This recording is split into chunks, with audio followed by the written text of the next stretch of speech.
right, here we go in section 4.4 on graphing functions. So everything that we've done up to this point in chapter 4 is going to help us out here in order to use our derivatives to figure out max mins, when it's increasing, when it's decreasing. We can also then use our second derivative in order to determine concavity. So we now have the tools required for a comprehensive approach to graphing functions. Even though graphing utilities are valuable for exploring functions, they should not be relied upon. And the reason for that is because when you put in a graph into like a graphing calculator or into Desmos.com or something like that, sometimes you can only see a portion of that graph, and you may think that that's the entire graph, but it truly is not. So having some of this information, being able to do this analytically with derivatives and such, is going to be very, very helpful. So here are some suggestions when faced with having to graph a function. Not all of these have to be done each time. It's just usually a guide. And so I'll kind of tell you some of the ones that I go through and really, really try to choose to look at. Number one is definitely that domain. Definitely figure out what is the domain that you're looking at for your function. Is it just on a smaller interval? Whatever the case may be. Number two, I normally don't look at even and oddness of a function. The advantage to that is that you have your symmetry. Taking advantage of symmetry, for example, for an even function. An even function you are symmetric over the y-axis. For an odd function, you are symmetric over the origin. And so those are just reminders of that. So I'm not fully going to go into that totally, but definitely number 3. This is a big one. Find your first and second derivatives. Remember that they are needed to determine extreme values, concavity, inflection points, and the intervals at which we're increasing and decreasing. So computing a derivative, particularly maybe the second derivative, may not be so practical. I'm thinking if you have a rational function, sometimes that goes pretty long on that. So some functions may need to be graphed without completely looking at the derivative. Next, with our critical points and possible inflection points, yes, I definitely look at that. And so making sure that, obviously, that's going to kind of come along with finding the first and second derivative.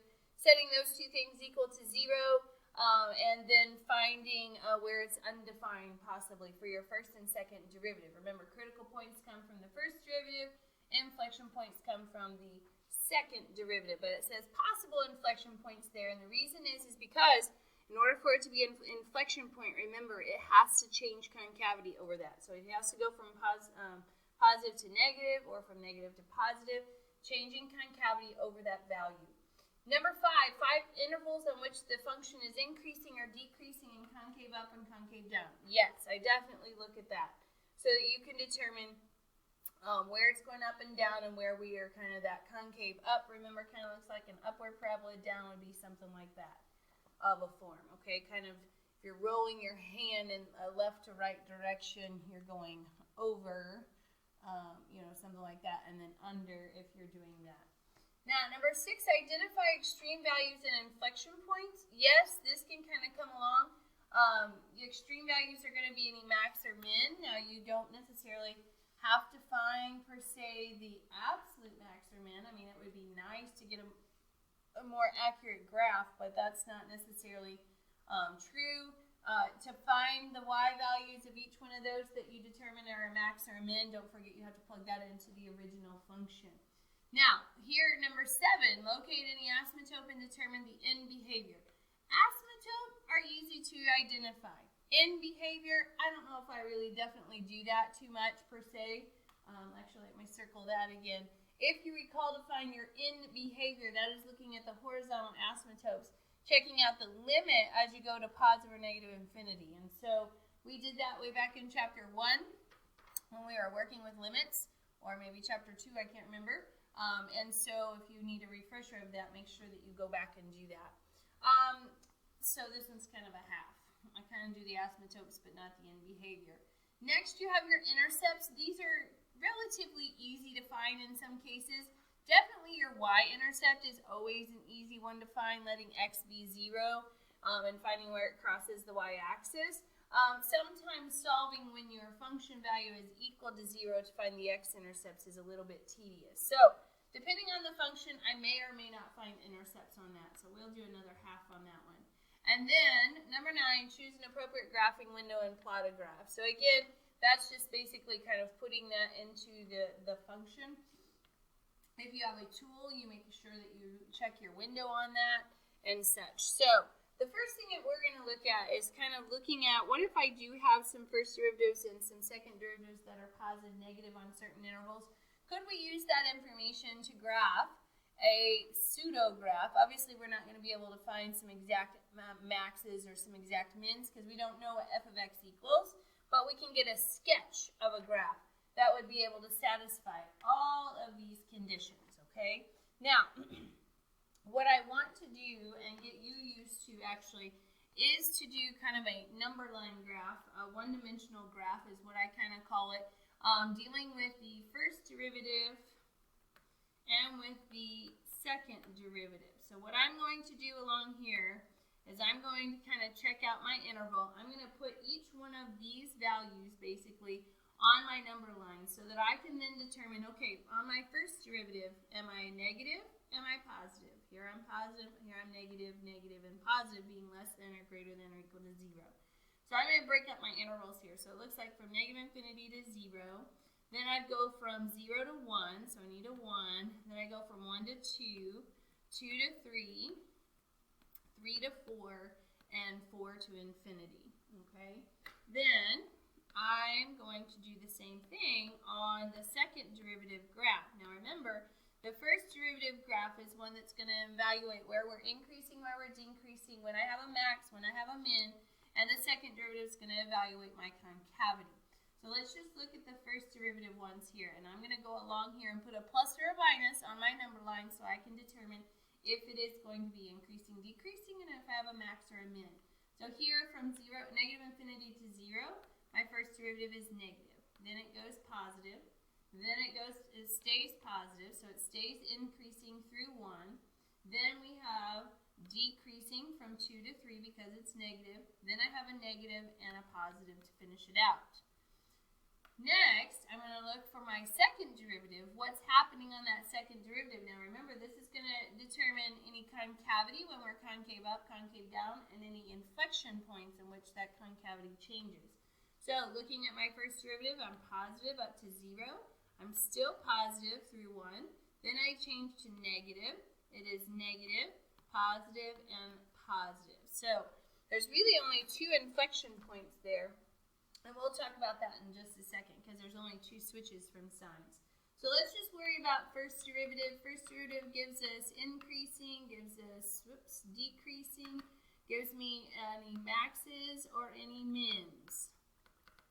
So let's determine each one of those. So increasing is going to be all the intervals at which we end up having a positive there.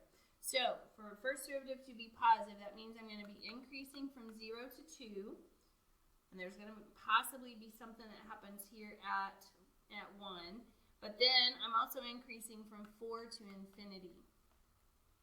Decreasing, I'm going to choose all my negatives this time. So that's from negative infinity to 0 and from 2 to 4. So that covers it all. Then we have to remind ourselves what happens if I am decreasing on this function, then coming back and increasing. If I'm decreasing, then increasing, I do have a minimum at 0. Then I'm increasing, and then I decrease again at 2. So increase, then decrease means that I have a maximum at 2. Then, actually I think that might be all of the maximums. Then I'm decreasing, and come back increasing at 4. So I should have put the comma there. So I have 2 minimums and 1 maximum, relative max and relative min, or local max and local min. And then when I evaluate my concavity for f double prime, we're going to look at when we're concave up and when we're concave down. And then you can also put in the inflection points if you want. We can identify those so that we know that's where it changes over concavity. So pluses mean we are concave up. So from negative infinity to 1, we are concave up. And then from 1 to 3, we are concave down. And then I go concave up again at 3. So from 3 to infinity, we would have a concavity of up. Now, what does that mean for our inflection points? Remember, that is where we end up changing concavity. So at 1 and 3, I have an inflection point for that. Now, here goes the fun, okay? This is the fun that's going to happen so that we can mold all of that information together with what we have. So, we have things that are changing at 0, 1, 2, 3, and 4. So I'm actually going to spread those out a little bit more. Give me a little bit more leeway. 0, 1, 2, 3, 4. So that gives me some more room to do some stuff, okay? All right.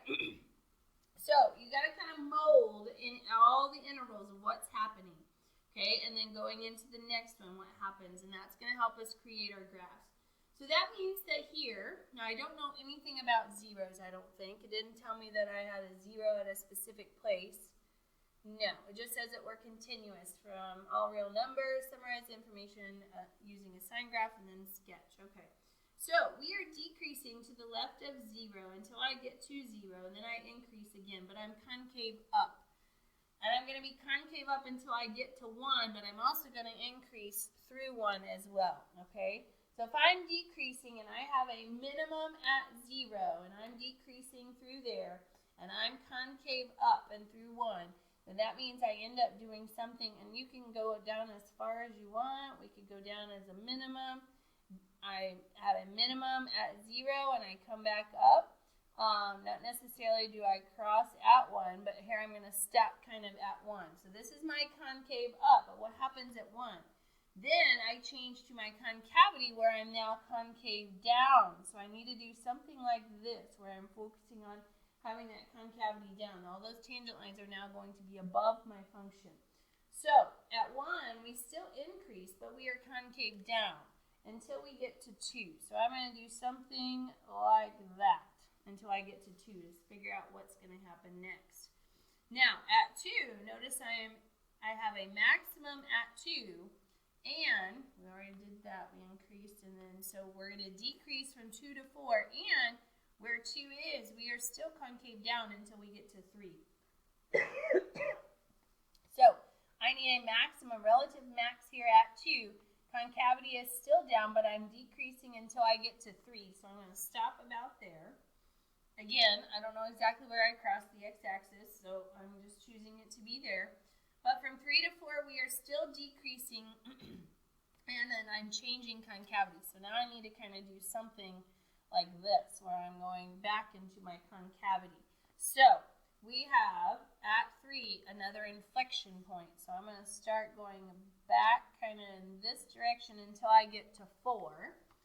So that gives me my concave down, and we're starting back on this concave up. At 4, I have a minimum, and I'm increasing again. So that means I bottom out here at 4, and then I go back increasing at a concave up situation. And so here's a nice smooth curve that should go ahead and satisfy all of those pieces. Okay? All right, very good. So that's kind of nice generically, us doing a little sketch, but then whenever we turn to page 2 of our notes, now's the time where we end up having a specific function. So we can do a lot more with our derivatives when we have that specific function. Now, if I look here at this function, I'm going to first kind of talk about the domain. Then I'm going to see these aren't too bad to find zeros, so we can go ahead and find our zeros, and then we're going to take some derivatives, okay? So I'm going to, since that's a nice polynomial, or if you recall, our domain is going to be all real numbers for any polynomial. To find any zeros, I'm going to set that function equal to 0, and I'm going to factor out the common x cubed and be left with an x plus 4. So what that means for my zeros, what makes this 0 is 0. What makes this 0 is a negative 4. So that means that when I start my function over here, I'm going to end up having a 0 at negative 4 and at 0. Okay? All right. Now, let's then turn to, we're going to skip number 2 on the back side. I'm going to waive the symmetry type piece. Most of the time, you're going to have a neither symmetry, so that's kind of why I skipped over that. But let's find our first derivative. find our critical points, increasing, decreasing, max, min. Then we'll go to our second derivative and find inflection points and concavity. So let's go ahead and take the first derivative of this guy right up here. So I'm going to get a 4x cubed plus a 12x squared. In order to find a critical value, there's no place where this is undefined because it's a polynomial. So I'm just going to check where it's equal to 0. And I'm going to factor out an 4x squared because that's what is common. And whenever I factor that out, what I'm left with is an x plus 3. So I need to determine when that is equal to 0. And what I'm going to do, I'm going to go ahead and make that number line that we just talked about for the previous problem. What makes this 0 is 0. What makes this 0 is negative 3. So I'm going to put negative 3 and 0 on there. And I'm going to evaluate those regions. So we've done this in section, I think it was section 1 when we talked about maxes and mins and critical points. And so choose a value that's less than, say, negative 3, say negative 5. If I plug negative 5 in here, square it, all that's going to be positive. Negative 5 plus 3 is going to be negative. So that means that I'm going to end up having a negative there when I multiply by this positive.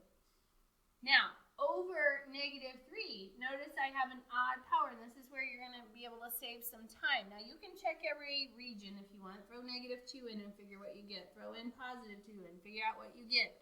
But if you recall, if you have an odd power as your root, that means that over that it is going to change the sign. So that's going to be a plus.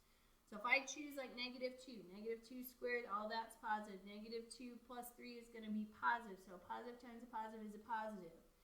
So it will work. Now, 0, though, is a double root. So in a double root case, or any even power root, that means that this sign is not going to change. So that is going to be a plus. And again, you can verify it by plugging in 1. 1 squared is positive, times 4 is still positive. 1 plus 3 is positive. Positive times a positive is a positive. Therefore, we are decreasing on this interval, and we are increasing everywhere else. That's what we're being told there. Now, let's move to our second derivative. Change the sign color on that. Maybe I should have on the first one, too. For our second derivative, I'm going to take the derivative right back up here, and that gives me a 12x squared plus a 24x, and I'm going to set that equal to 0 because it's defined everywhere. And when I factor out a common 12 and an x, I'm left with an x plus 2 equal to 0. Therefore, for my second derivative and possible inflection points in concavity, I'm going to ask where that is equal to 0 would be 0. Where this is equal to 0 would be negative 2. So we have negative 2 and 0 on our graph. Again, checking our regions. Notice this time I have a power of 1 and a power of 1, so these things are going to alternate. I'm going to choose, say, negative 3. When I put negative 3 into here, this is negative. Negative 3 plus 2 is a negative 1, so this is negative. So a negative times a negative would end up being a positive.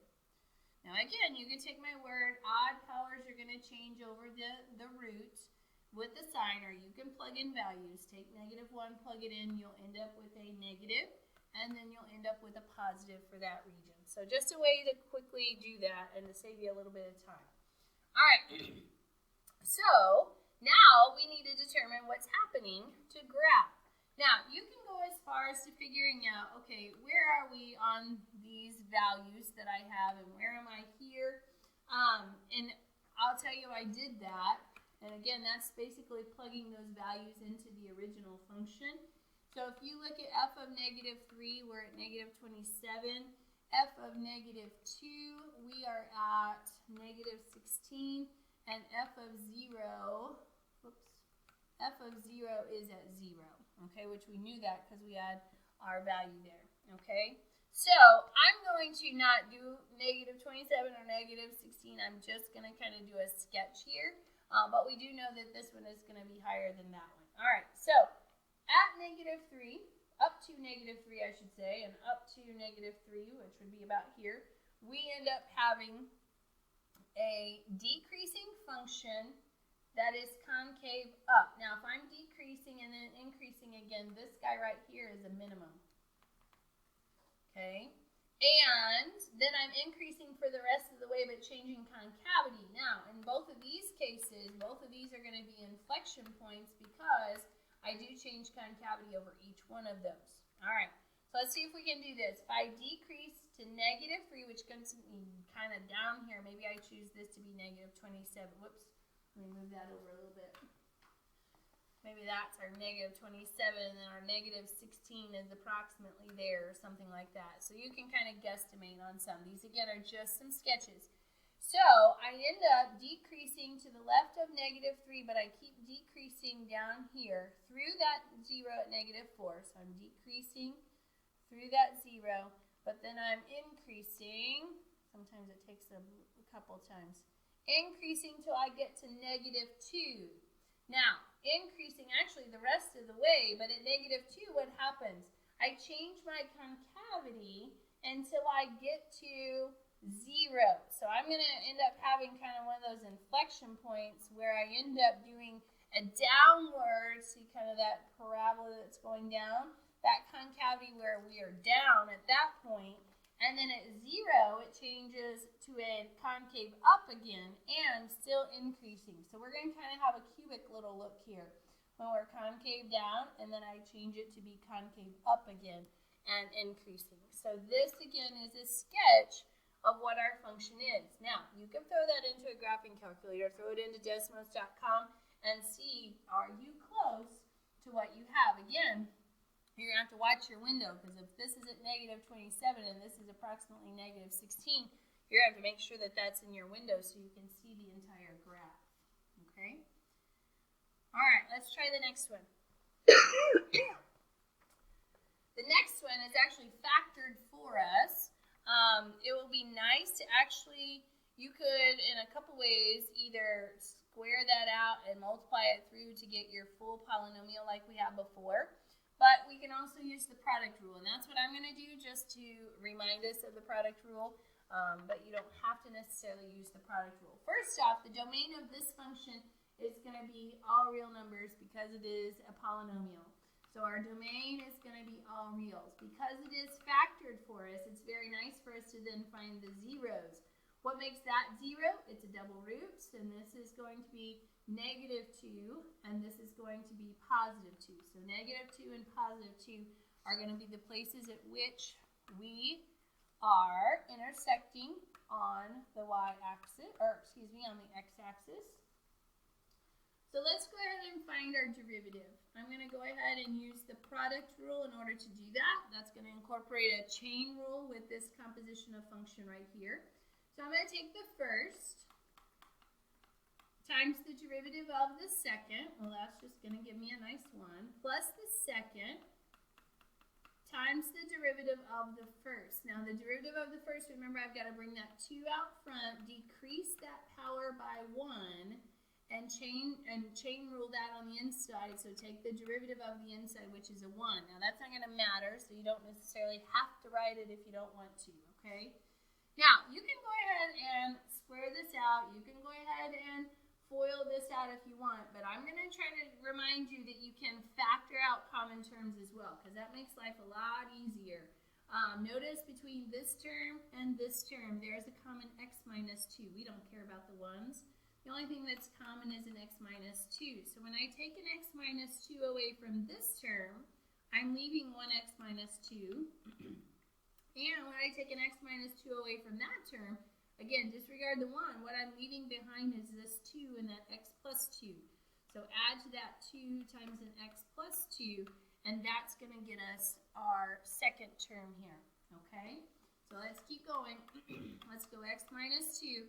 Now, what does this simplify into being? So you want to make sure that you take away those parentheses by distributing that 2 and give me a 2x plus 4. So, combining my x's give me a 3x, and minus 2 plus 4 gives me a plus 2, and we're going to set that equal to 0 to determine our critical points and our max, mins, increasing, decreasing, and such, okay? All right, so what makes this 0 is 2. What makes this 0, if you recall, taking the opposite of this number over that number. So that would be at -2/3. So this is for f prime. Negative 2/3 and 2 are the ones that I'm going to put on there. Now again, you have power of 1s. So over these roots, you're going to end up having alternating signs. If it is a double root, you do not alternate, okay? So here we're going to alternate. I'm going to choose 0. I like choosing 0 because that's gone and that's gone. So basically I have a negative times a positive, which becomes a negative. If they alternate over those roots, then the other two have to be positives.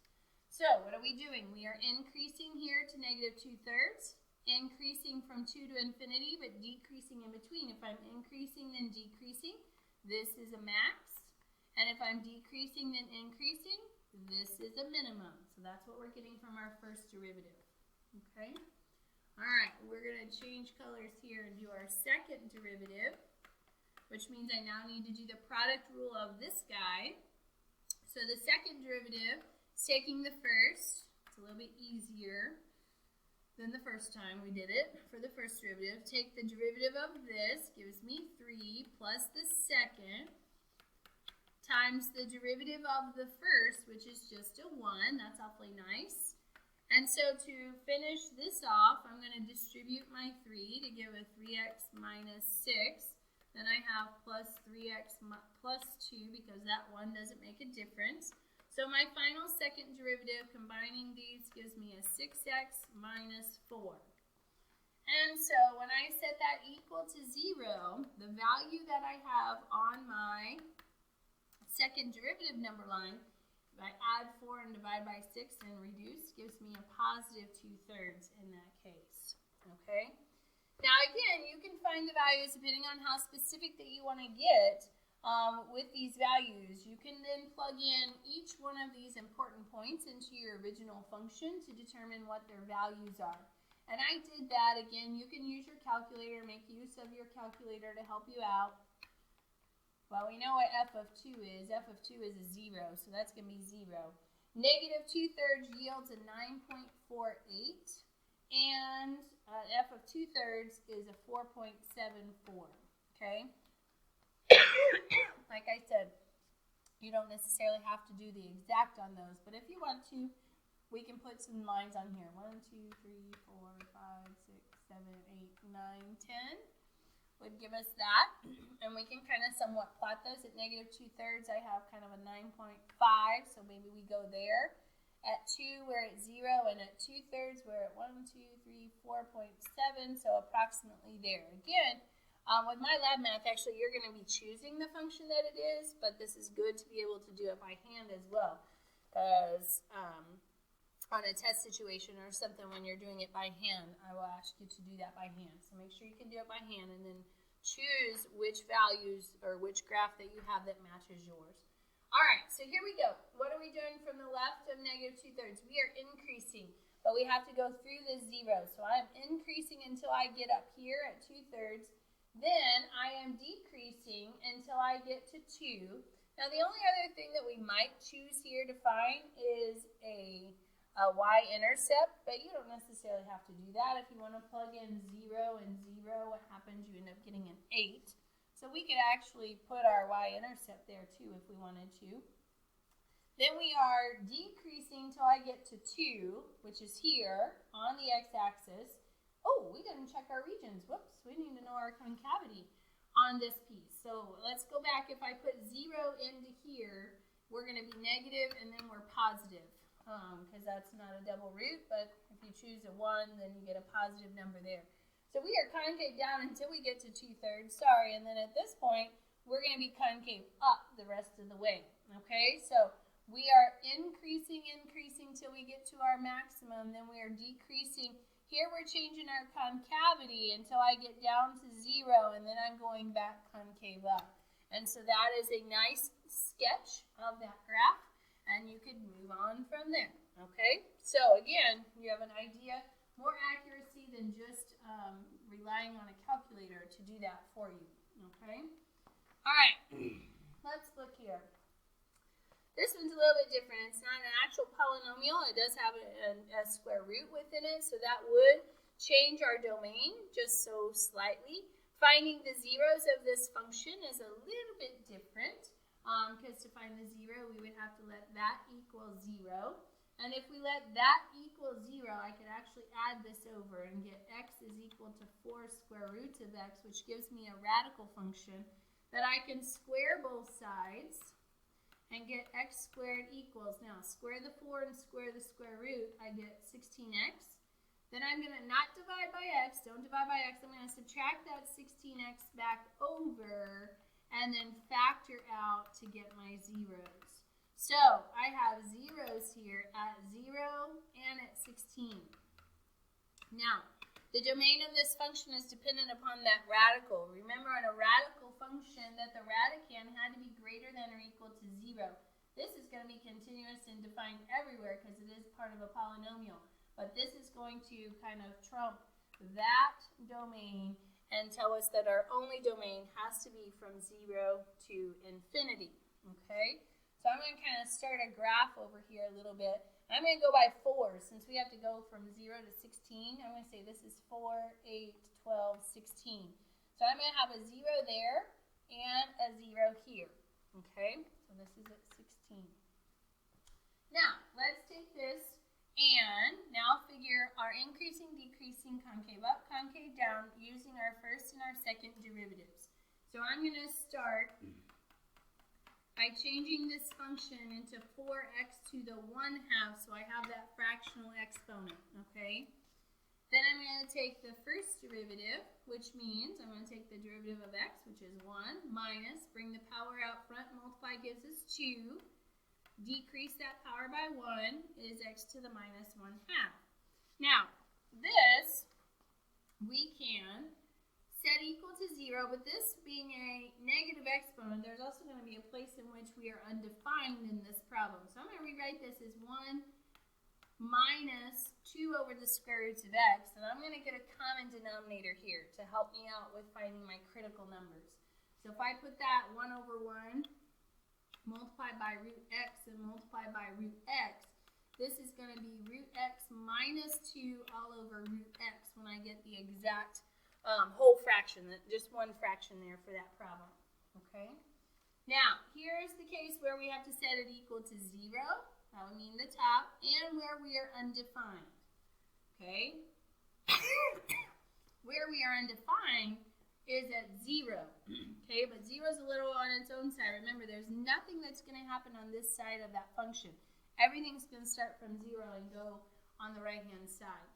So, where is square root of x minus 2 equal to 0? And where is the square root of x equal to 0? Obviously, this is going to be at x equaling 0. And then here, if I add over 2 and I square both sides, then I get x equaling 4. So, on our number line for f prime, I'm going to go ahead and do 0 this way just so it reminds me that there's nothing to the left of here. I need it from 0 to infinity, but stopping here at 4 and checking around that critical point to see if I'm changing any increasing, decreasing, and such. All right, very good. So that's going to be first derivative. Let's go ahead and find second derivative, and then we'll go check our regions. Second derivative means I'm going to go back to this guy right here and take its derivative.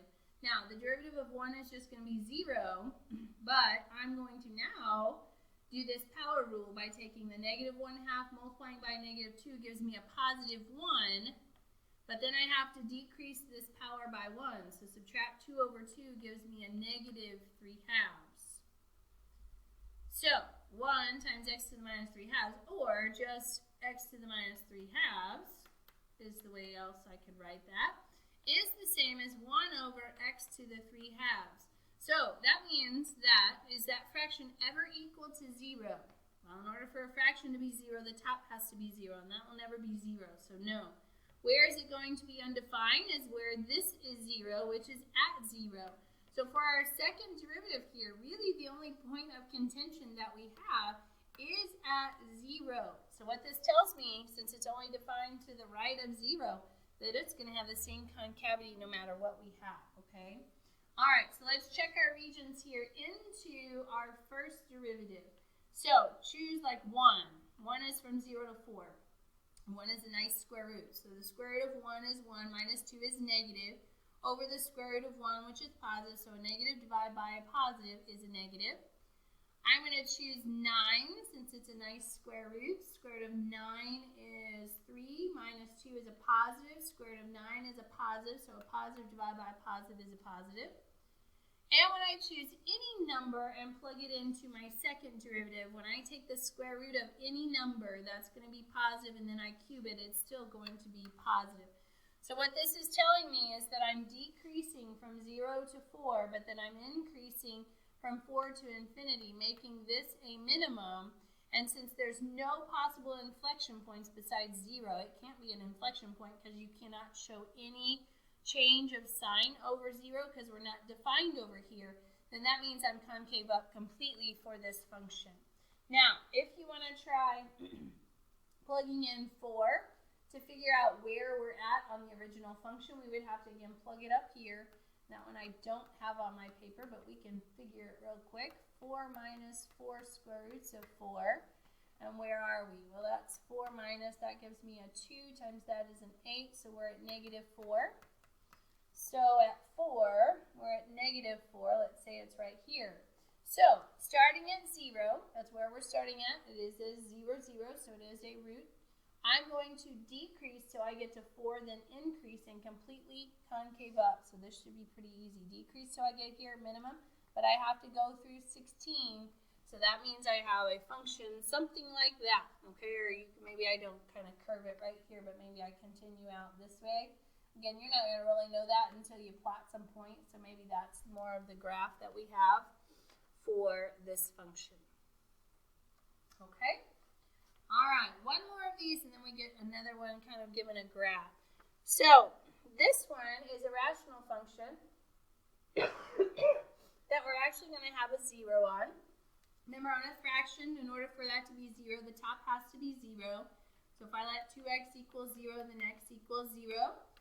That is my 0, or the root. We also have to worry about where the denominator equals 0. And so if you recall on my denominator, if I factor that, I get an x plus 2 times an x minus 2 is a difference of squares. Where is that equal to 0? And that's going to yield our asymptote. So we have x equaling 2 and negative 2 as asymptotes for our function. So I'm going to kind of start a graph over here with that information. I'm going to be crossing at 0, but at negative 2 and at positive 2, we will have some asymptotes, okay? All right, very good. So now that kind of gets us into the idea of where we now have to take our derivatives. Now this is a quotient one, so that means that we're going to have to do a little hody-high stuff, and they are not as nice as the other ones, but we can still do it. So we're going to take ho, d high, which is the derivative of the top, which is a 2, minus high, d ho, which is another 2x, all over our denominator squared. Now, the piece on this that you want to make sure that you recall is that you want to simplify that top, and then we're going to kind of go from there. Now, here, this is going to still be undefined for this derivative. It's still going to yield this plus or minus 2, but remember, because it is not in the original domain, doesn't mean that then it's a critical number, but we do have to check over it, okay? All right. All right, so let's simplify the top for this derivative. And we're going to distribute our 2 to give us 2x squared minus 8 minus, this gives us a 4x squared, all over our denominator x squared minus 4 quantities squared. So, putting that together on the top ends up yielding a negative 2x squared minus 8 all over x squared minus 4 quantities squared. Okay. Now, where that's going to be checked over is going to be, yes, at where this is undefined, which is at plus or minus 2. So we have negative 2 and positive 2. But also we have to check at what makes this equal to 0. So if you want to figure out where this is equal to 0, I would minus 2x squared. You guys might want to write a little small on this one. Sorry. So I'm going to factor out a negative 2, and I'm left with an x squared plus 4. So where is this going to be 0 is never. Where is this going to be 0? Well, I have an x squared plus 4. Anytime I square a number and add 4 to it, I'm never going to get 0. So this actually does not yield anything for this. Now, on our F prime graph, I most of the time will like to do that just so that I remember that those are asymptotes versus zeros or critical points or anything like that. It can't be critical points because it's undefined at those places.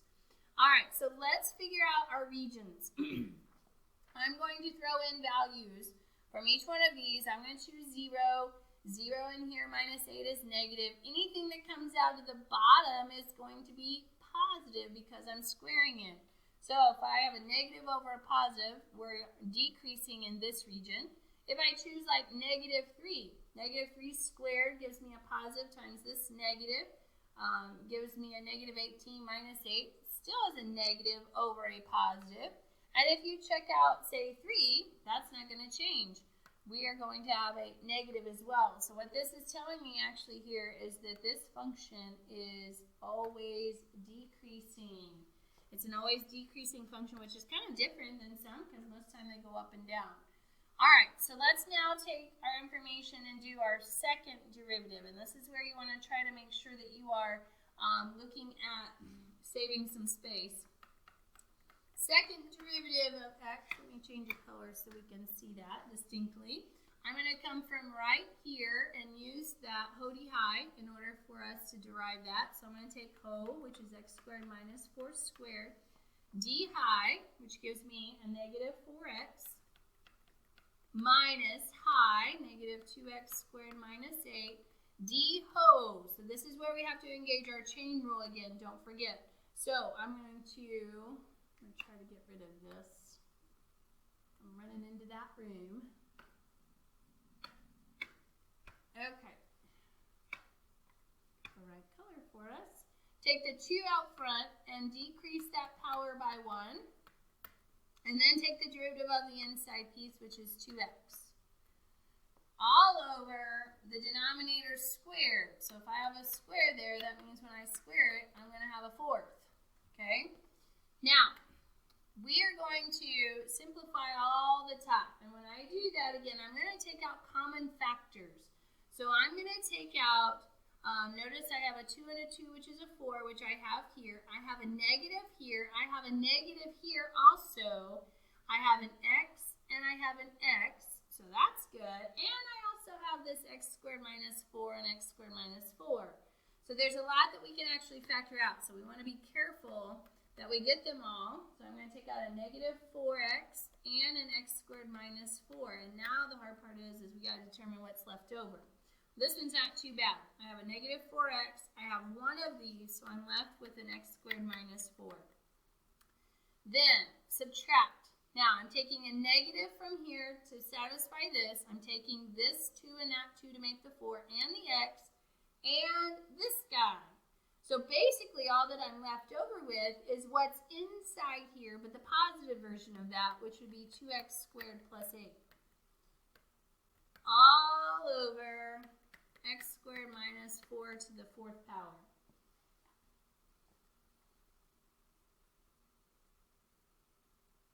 Okay?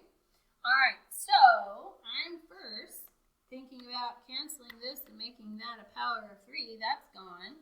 And then I need to simplify this term right here. So I'm going to leave my minus 4x out front. When I simplify this, x squared minus a 2x squared gives me a minus x squared. And then a minus 4 with that minus through there ends up giving me a minus 12 all over the x squared minus 4 to the 3rd power. And that is as far, well, minus this negative. Actually, let's go ahead and do that. Let's take this negative out, which would cancel this negative. So my final derivative that I want to work with is going to look like this. 4x times an x squared plus 12 all over x squared minus 4 to the 3rd power. Okay?